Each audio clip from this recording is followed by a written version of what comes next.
this. I worked the job. I did the security that I was asked to do. Went to the location that I had been going for several weeks. So over a month, right? And did the full job. After I did the shift, got done around 2:30. The other two guards that were there left, and I'm on my way home. The organizer of the security guards that sends, hey, this is where you're gonna be tonight. You're gonna be at this club. This is when you're gonna do the after hours, and the two of you gonna do the VIP tour. You're gonna be at the front door. Two, you're gonna do the pat down, blah blah blah.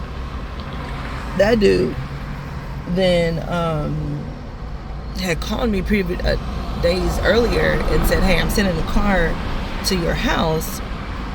Gonna get in it, and I'm gonna take you out to eat.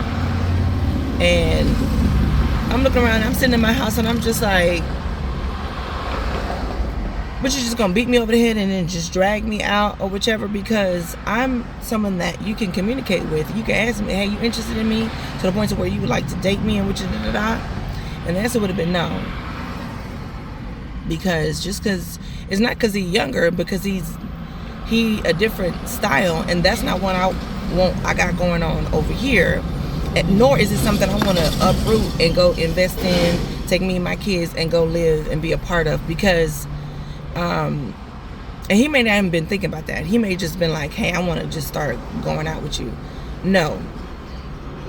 Because there are men that can come to me and be interested in me and be like, hey, I'm thinking about this long term. So there's a way that they're going to come to me. And there's a way that they're going to come at me because they want eventually for us to be in each other's orbit. I'm orbiting around him, he orbiting around me, or we are orbiting together, and we are doing life together. But I know your lifestyle, and I know you like to be free. That's why you got a kid over here and a kid over here. I'm good.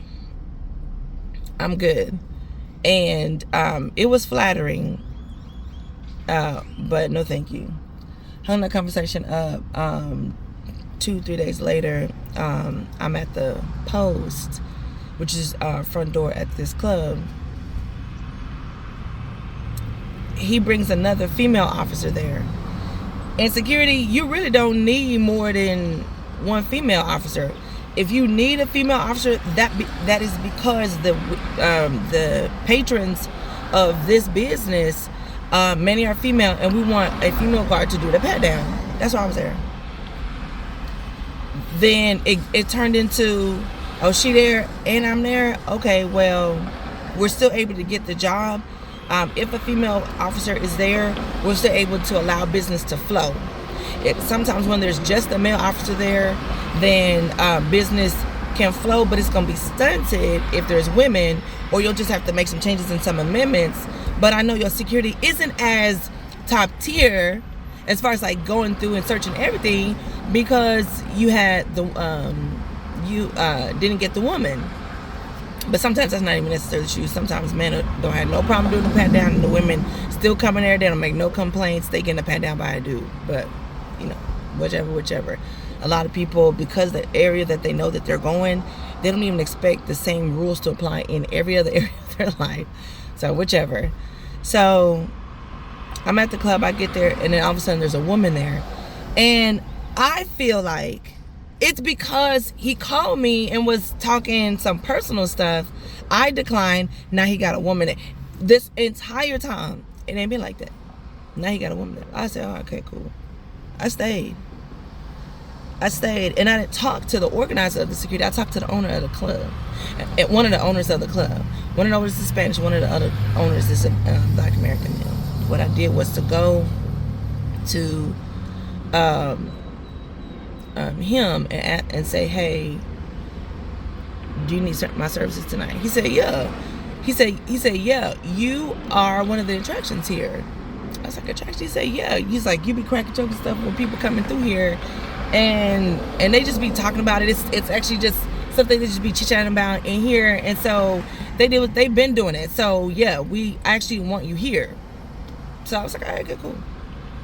So I stayed, did the chill, and what he did, oh no, this was before the conversation where he invited a woman. The organizer put a woman. Then after that phone call, there were 2 other officers. It was a male and a female, the same female from the week before. And I'm like, now what you need 3 officers for? The immediate weekend after this phone call, because he had called during the week, I got there and I had took pictures because the male officer, his arms were so big, and he was telling me about his motorcycle that he had parked outside, and he was telling me that he was he had showed me his account. He had like 9,000 in his account, and I was just like, oh, okay, that can be from security or whichever. But I do know that you've been here before, and you were telling me that you were guarding the mayor of Dallas earlier that day. And I was like, but here you are, you're making it $20 an hour with me, and I'm just trying to figure out, like, you be in different financial orbits with security, but you still be picking up these 20s. So I was just seeing, what is it, I was just trying to, like, how does that, because these is 10 to 2. I was just trying to see, like, just get more information, you know what I'm saying? So he showed, the last time this big armed dude was here, he showed me a picture. Is it the mayor? Is it the mayor? Not the mayor of Dallas. Is it the mayor of Dallas or the governor of Texas? I don't know. But one of them's in a wheelchair. And I'm seeing this guy that's sitting next to me in the picture. And he was telling me that it was a really cool opportunity. Who is the mayor? I met the mayor of Frisco. He was like, oh, I met you before. I was like, I haven't met you before. I really wish I took a picture with that. That was dope. Super friendly. The mayor of Frisco. Both actually. It had to be is it the governor of Texas? Maybe. One of them's in a wheelchair. And I saw this gentleman next to me in the picture. And so the night at this club after the phone call, it's 2 people here, and I'm just like, this is too many. It only makes sense to have this many if there's an artist coming to, somebody famous, somebody known, coming to this club so that they can be escorted in and be escorted while they're inside of this establishment the whole time. They're gonna have somebody by their side. Don't nobody want anybody all over them the entire time. So maybe one of them finna do that. I don't really do too much inside the club. I've been inside one time where my post was VIP, and the club just is really raunchy, and the people when they first come in are just so they're so funny, they're so it's such an exciting engagement each time they come in, because half the people are the same exact people that I met the week before and the week before that and the week before that. It's just that the amount of nakedness in there is just a lot for me personally. So I prefer to be at the door. So I finished my shift, and the picture, I had actually taken a picture of the dude with his arms, and I had sent it to my homegirls that had called me while I was like, oh, I'm at work or whatever with this, and she was like, oh, okay. And I ended up leaving at 2:30. These 2 guards go to they're saying that they're being sent to another after hours, and I start driving home. The organizer calls me and says, hey, we no longer need your services because you had taken yourself out the chat, the group chat. I said, oh, okay. And he's like, I don't know who's gonna pay you. You need to check with Eric. And I was like, all right, cool. The owner of the club one of the owners of the club that I know is who I talked to before I started the shift. Now the organizer of these security is saying, you need to check with with that owner if you're gonna get payment. I get home and I'm like, I need to get back out there and go to the after hours. Call the police and go back to the after hours. When the police ask for who's involved or whichever, because all they're gonna do is give you a citation, but the citation gonna have a name, and then what I was gonna do with that name is then take it to go file charges, because you're trying to deprive me of getting paid because you strategically waited until I finished my shift, and then you're gonna tell me, oh, we don't need your service.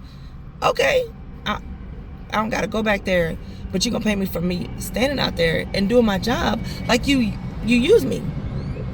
So I ended up not doing that. I ended up getting home, staying home, and I ended up texting one of the only owner that I have his number to, the black guy, not the Spanish dude. And I was like, hey, did I get fired? He was like, no, you didn't get fired. He was like, we really like you up here.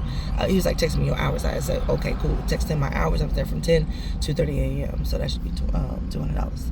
Then when I got to, I was there to 10 to 2, but they like to linger in the parking lot, and I stayed there till 2:30. Like I've been staying since the first day I started going to this club.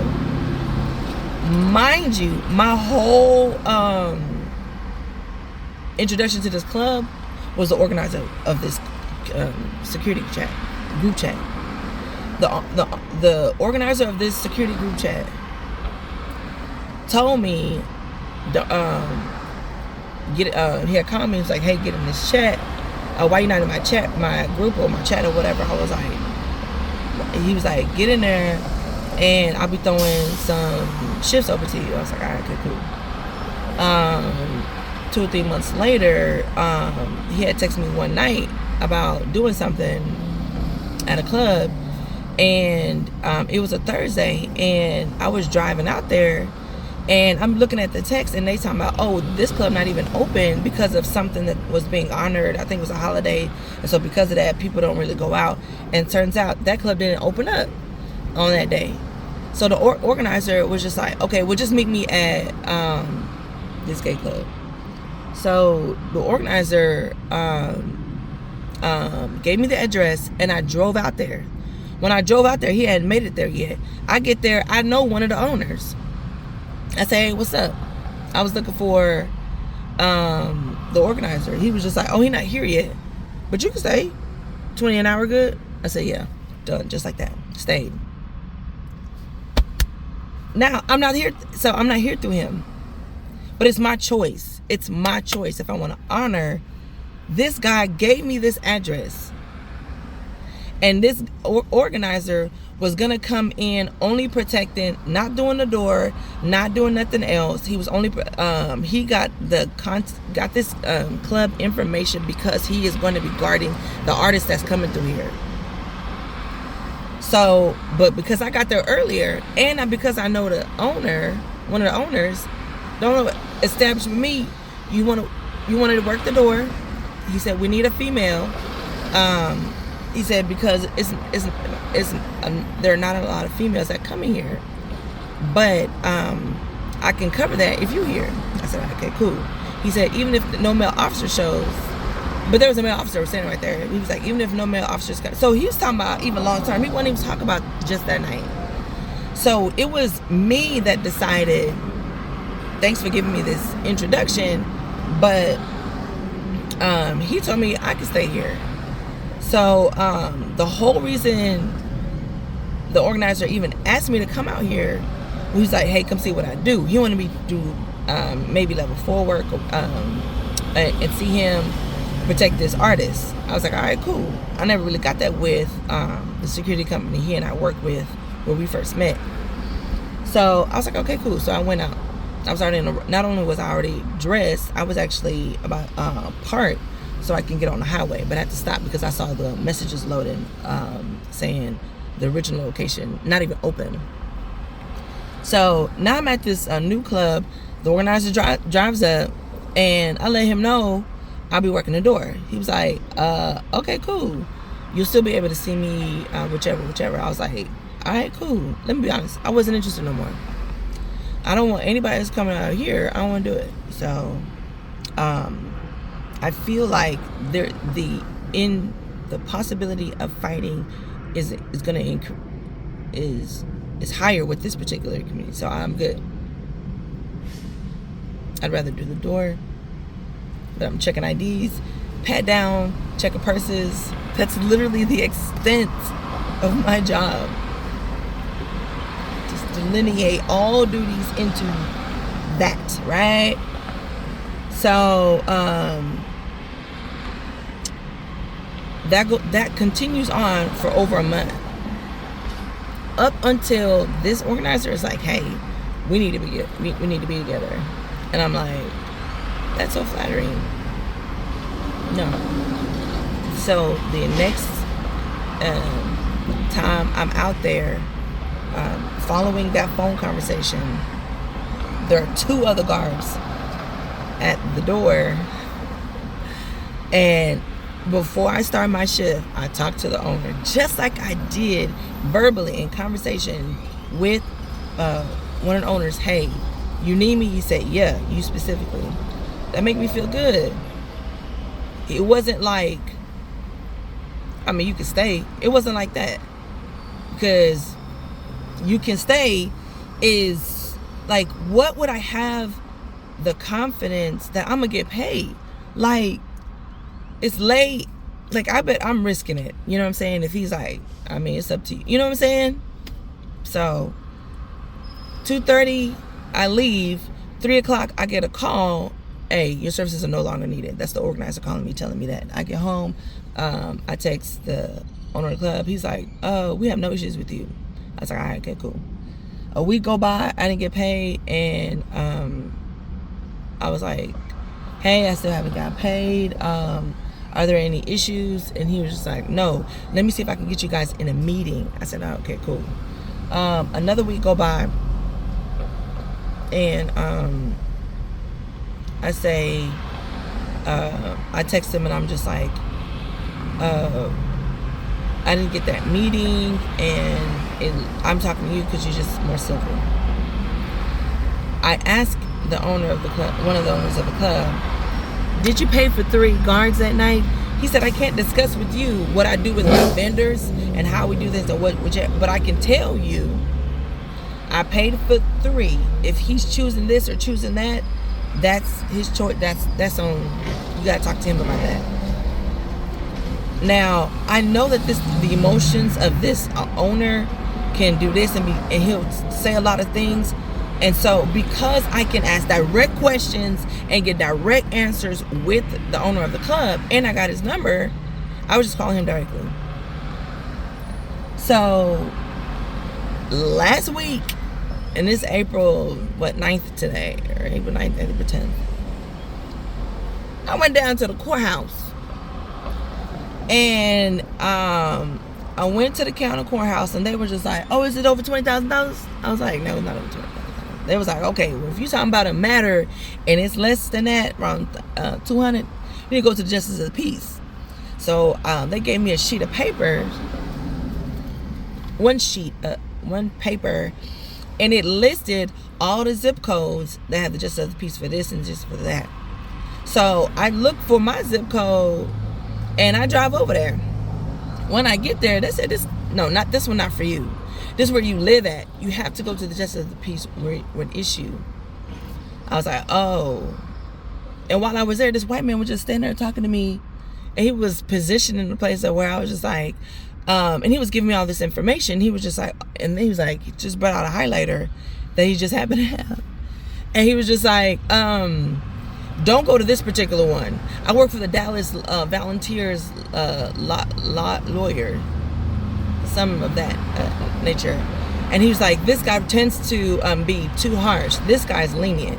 Go when you get into the Justice of Peace in this particular building where you're saying that this is the zip code of the area in which the matter happened, you need to choose this one, and this one's going to be on the the 3rd floor.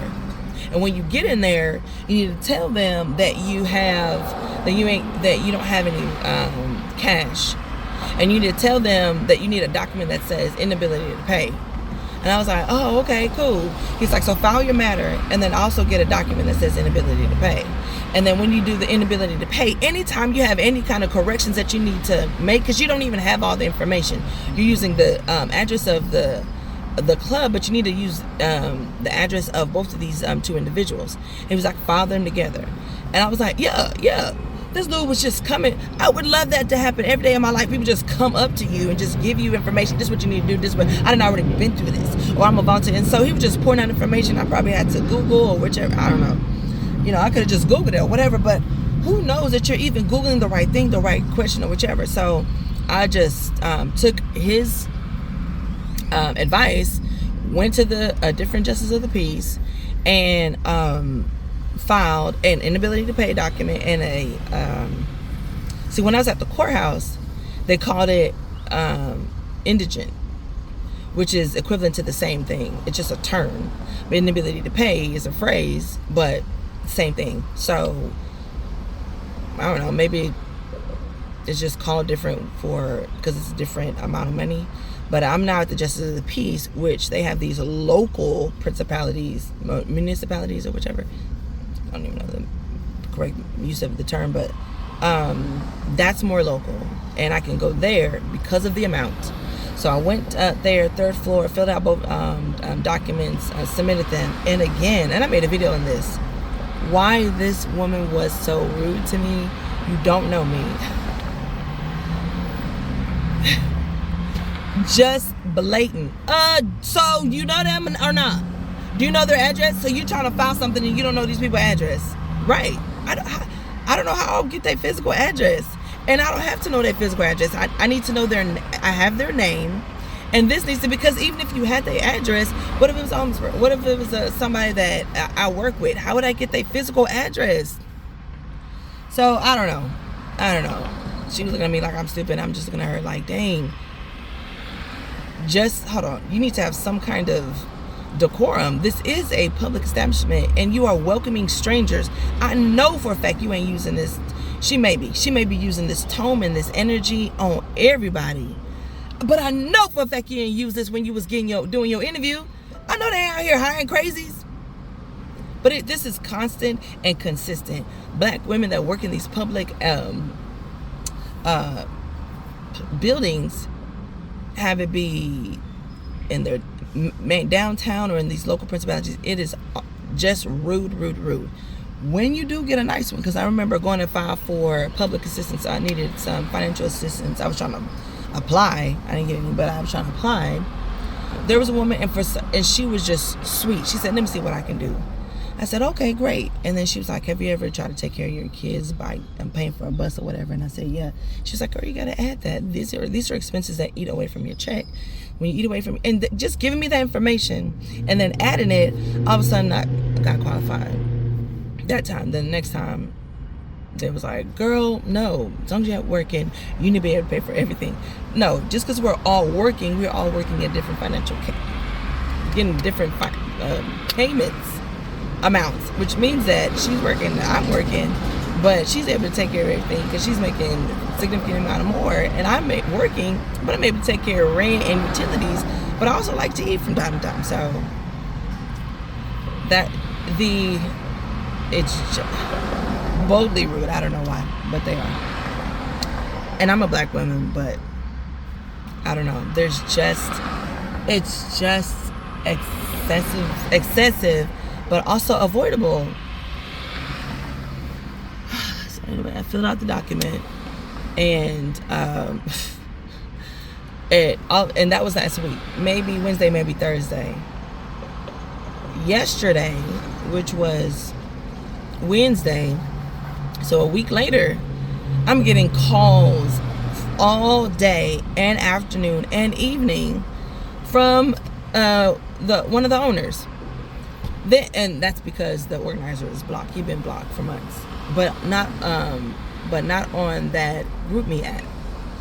So, which proves to me, I never would have got the money unless I went and to put their names in the court system.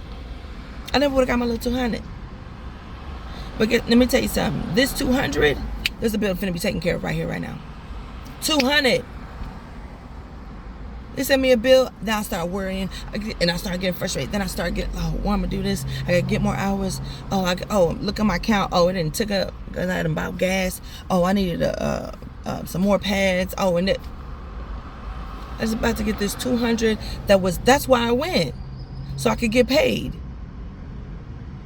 Anyway, but what they did was, while they were calling me, they also had men from other security organizations calling me. Texting me. And when they were, not all yesterday, the day before yesterday. So that was Wednesday. So Wednesday, all morning, all afternoon, because in the morning I was taking a walk, and I do my instead of miles or length or time or whatever, I'm walking to burn 750 calories. So I'm walking, and the owner's like, man, I can barely hear you. Let me go ahead and put you, do you mind, I'm going to put the organizer on the phone, and I'm going to record it. He said, do you mind? I said, I do. And then I heard this conversation is being recorded. Whatever. After he clicked over and came back, he said, oh, well, and then hung up. I was like, all right, cool. I keep walking. I'm the farthest away from my house, and so I was just like, whichever. He called again, and the conversation didn't go long. He was just like, hey, you have put me here as a defendant, and I need to know what you're doing, because I have told you that I did my part. Why did you put my name on here? And then the phone cut off, and I'm looking at my phone. I got 20. It's at 20. It's out of 100, and so it's low. So I'm hoping they don't call until I get back to my house, because I need to hear what they need to say, and I need them to hear what I got to say. And I'm already walking, you know what I'm saying? So, and he's trying to record me, so I just didn't feel like it was in my best interest to be talking on the phone without him, without me ready to. Why are y'all trying to talk to me? Why don't you just sell me my money like you've been doing these past 5-7 weeks? What are you talking about? If you owe me money, just sell me. What are you talking about? Hey, we sell you. Can you withdraw this? That's what you should be saying. But if it's anything else, then they just trying to not pay me, right? How long does Zelle take? You open up your app, you press. Anyway, I felt like they weren't trying to pay me. So that was Wednesday morning. In the afternoon, I got no, it had to be after I picked my kids up. I picked my kids up, went to church. After I was in South Lake to attend that youth service, I'm looking at my phone, and 2 other guys from my organization had called me and had texted me. And when they're texting me, they're saying, hey, we'd hate for your name to be tarnished. Oh, I took it as a threat. You would hate for my name to be tarnished. I worked and I didn't receive payment. Why would my name be tarnished? It's gonna be lies. It's gonna be somebody made up something, or what part would tarnish me? Oh, because I won my money because I retaliated by taking you to court? Because it's been 4 weeks? I just don't feel like I really don't feel like I'm doing wrong. Please comment. Like, I don't feel like I'm doing wrong, because I kept calling and texting, and you said you're going to arrange a meeting instead of just telling me. But I just feel like y'all going all about not just sending me the money. So I messaged them back. I said, let me tell you something. I can't ever be tarnished for doing, because all I do is go to my posts, and I've worked for you guys several times. I have actually been next to these owners while working, and they have had no drama, no issue with me. If there was anything, they would have come to me, and I know this because I've seen them go to, hey, y'all need to do this, y'all need to not do that, or what. Then in the text I say, if I'm tarnished and it's somebody else just spreading lies, then I wouldn't have. Then when somebody has an effort to just muddy your name and do this or that to you, then I don't need to even do anything. You was gonna do that anyway, and that's the kind of person you are anyway. And I feel like I need to just chill and pause. I'm looking for my cash. Now you out here spreading, instead of just putting the same energy and doing what is clear. Hey, I worked, I didn't get paid. Then they get back on the text, and I know there's 2 people attached to that text thread, but only one of them was texting me back and forth when I'm texting this and texting that. And he's just like, okay, so you filed, and we've known him for a long time. Okay, well, we've never had no issue with you. And I'm like, okay. And then he's just like, well, if that's all there's to it, then that's pretty much on him. Then I'm not really sure what his deal is. And I don't know if he's sitting there reading these texts or whichever. Ooh, baby blue Bentley. Come on, money. Spend your money beautifully. I love it. So the tone in the text changes. And so because the tone in the text changes, I stop being all hot.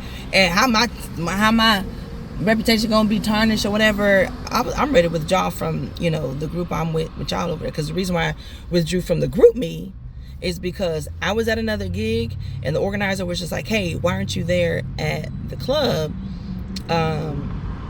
And I said, I get paid $24 over here and I get paid $20 with y'all. So I'm gonna have to take an hour off because it overlaps. I get off here at 11. And then on top of that, I gotta leave from here to there. I ain't gonna be there till 15 minutes after 11. And he was like, man, y'all always do. He's like, ain't this a recurring thing with y'all? And blah blah blah. Oop. I felt like I was being publicly ridiculed. Not so much embarrassed, but like commented on. And so I withdrew because that's why I got out that group chat.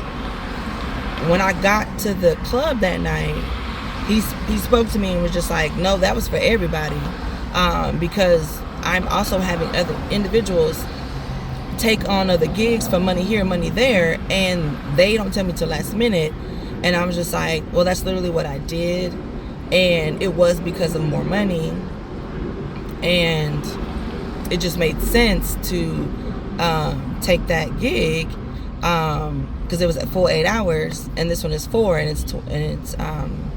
it's a lot less. This one is with a bigger company, and this one is just, I know you, so that's why I did that. And he was just like, oh, I understand, you still need to communicate. And I was like, that's not debatable. You're right. I messaged the girl from last week because I told you there was a girl there the week before the phone call, and I was like, I messaged her, and turns out she don't check it till 10 minutes before she's supposed to be at the post. And so that's where I went wrong. I should have messaged you directly. And again, I have been having this behavior with him to where if I could talk to any other person, this is not the first time you've is this the first time you've called and said you want to date me? Yeah, but has he said things first face to face? Yes. So this is why if there's anything that needs to be said or done, I'm either gonna just swallow it or find someone else to talk to directly and get it communicated. And because she didn't pick up and she didn't answer the text, I had called her on the app, and you can call somebody and group me, and she didn't respond back to the text.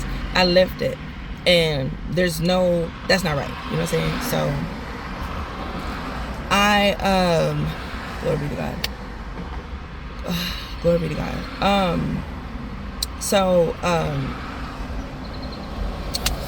After I went back and forth with these two owners of another security company, and really there was just one that was actually responding back and forth.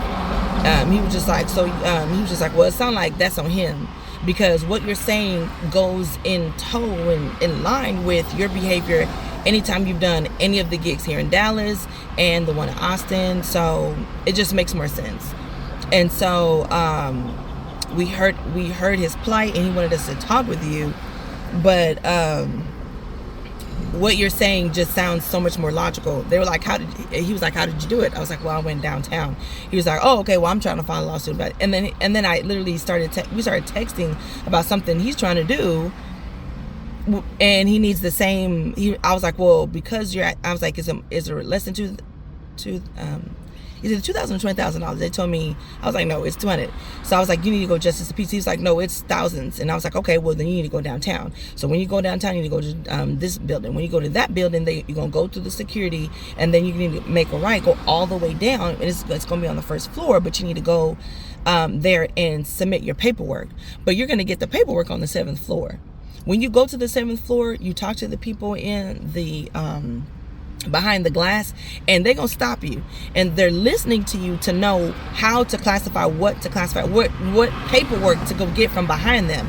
They're gonna give you paperwork, and they're gonna tell you, go make a copy behind you, and they're gonna tell you, hey, take any cash or card that you have, put it on this card in order to make the copy. Once you make these copies, I was advising him per text, fill it out right then. When you fill it out right then give them back the copy, and you take the ones that you filled out and you take it downstairs back to the first floor all the way down, and you submit it. Once you submit it, thankfully, they haven't been rude. No black women have been rude, but there are plenty of black women there have been rude on the first floor.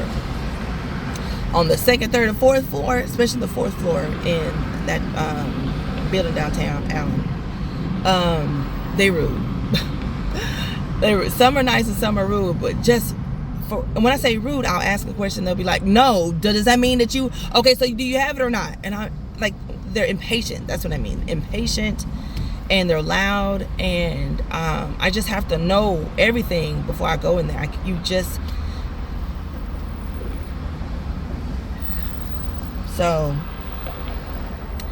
And I told them, once you submit the paperwork, they're going to tell you, hey, we're going to send a constable here, this and that. And then I want you to know that that's when you should expect activity from the other party because they've been served. And he was just like, bet. He was like, thank you so much for this. I was like, all right, okay, cool. And he was like, this just goes to show how this is in line with what we get when we are working with you. And this just, him saying, what he was saying when he came to us about this situation, we were like, oh, okay, yeah, we would hate for her reputation to get tarnished. That's why we were saying that. We would hate for someone like you. And they said, and I'm on my phone, I'm looking for my phone, I'm on my phone, but they were just like, we actually value you because you stand out as a security guard. I was like, oh, and it just felt good to hear that because it's validating. I'm honoring shifts, doing my job, no drama, go home. And now, somebody trying to threaten me about getting tarnished. So all of a sudden, I get a text for $200. Situation should be over, right? I get a text for $200. Am I wrong because I want extra money because you have now tried to make it? You've put people in my life and put people in this. You've trying to turn heads to look at me crazy. You've gotten people that I've worked with to start doubting my caliber of personality. Just why are you instead of just paying me? And you went with the word tarnish, which means that you was trying to bad mouth me in the presence of others instead of paying me. So I get a text from the owner this night, and he's saying that he got to go to court and he gonna press charges on me for defamation. And he said he gonna take it up with this matter. And then he sends me a screenshot of the organizer sending me $200. He was like, hey, looks like it's resolved on your end. So now that I have proof of this, I need to go send. And I was like, do whatever you need to do. I ain't gonna show up. I got my I got my 200, but I didn't get my 250, which is what I originally wrote down. And the reason is because now I'm worried and I'm out my mind trying to see if this legal situation, how do I respond? How do I not mess? And I could have easily avoided it. I have people that I'm working with that I have established relationship with, and they have seen me and said, we desire to work with you. Now this organizer has gone and just plucked at my or tried to reputation, and it ain't worth no $50. But moving forward, I'm just like, I've got to sit with myself and figure out what to do and how to, because I don't want to work with any of them. Or I should continue to work with them so I can still continue to create the same kind of performance that I was doing before. I really don't even want to do security, but it would be best for me to do that. Ooh, it would be best for me to do that. I actually was talking to brother-in-law who called me randomly yesterday, but he works on the same street as that club that I wanted to go see the owner and be like, hey, I know you paid me on Wednesday, and so and I have that relationship with him up until this week. I'm not wrong for going to court. I'm not. But I feel like I'm wronging myself by taking that $200 and dropping these charges. That's what I'm feeling.